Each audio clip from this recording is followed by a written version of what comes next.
Hello guys, সবাইকে good morning. তো আজকে আমি আবার রেডি হয়ে চলে যাচ্ছিলাম ক্লাসে। আর ক্লাসে তোমাদের সঙ্গে কথা বলতে বলতে দেখো আমি চলেও আসছি। তো গাইস, আমি এখানে দিদিদের সঙ্গে একটু সময় গল্প করি, তারপরে কিছু রিলও বানাই আমাদের ফ্রেন্ডসদের সঙ্গে সবাই মিলে। তো তার মাঝখানে আমি 2 দিন আগের একটা ভিডিও ক্লিপ আমি তোমাদের সঙ্গে শেয়ার করেছি যেটা আমার এটা অ্যাল কাটিং বানানোর ছিল। তো আমি এখানে অ্যাল কাটিং করছিলাম।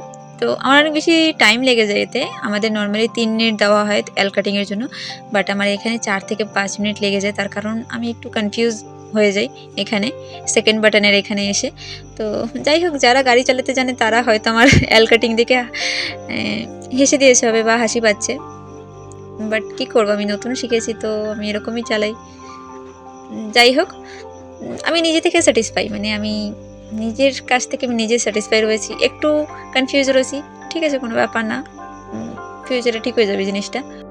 কিন্তু গাইজ, আমি এই জিনিসটা তো মানি যে লাইফে কিছু কিছু জায়গায় শক্তির খুব দরকার পড়ে, যেমন কি এখানে আমাদের 2টো অমনি রয়েছে। তো একটা অমনিতে ক্লাচ অনেক বেশি টাইট, আর আরেকটা অমনিতে স্টিয়ারিং অনেক বেশি টাইট। তো কিছু কিছু জায়গায় আমার এত বেশি হাত ব্যথা হয়ে যায়, আর কিছু কিছু জায়গায় এত বেশি পা ব্যথা হয়ে যায় যে আমি মানে পরেশান হয়ে যাই সত্যি সত্যি।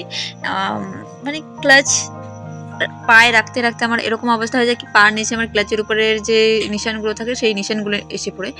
আর স্ট্যান্ডিংও ওরকম, আমার হাত অনেক বেশি ব্যথা হয়ে যায়। যাই হোক, আমি অনেক বেশি হ্যাপি রয়েছি যে আমি গাড়ি চালাতে শিখে গেছি, মানে 4 হুইলার 2 হুইলার দুটোটা শিখে গেছি। আমি স্বপ্নেও কোনোদিনও ভাবিনি যে আমিও গাড়ি চালাবো বা কিছু। প্রথমত 2 হুইলার, তারপরে 4 হুইলার। তো আমি অনেক বেশি হ্যাপি রয়েছি যে লাইফে আমি বলতে গেলে সব কিছুই পেয়েছি। তো এরপরে গিয়ে আমি কিছু রিল বানিয়েছিলাম, সেগুলো না তোমাদের সঙ্গে শেয়ার করলাম। তো চলো টাটা, আজকের জন্য এই পর্যন্তই। দেখা হচ্ছে আবার কোনো নতুন ভিডিওতে। তো চলো টাটা সবাইকে।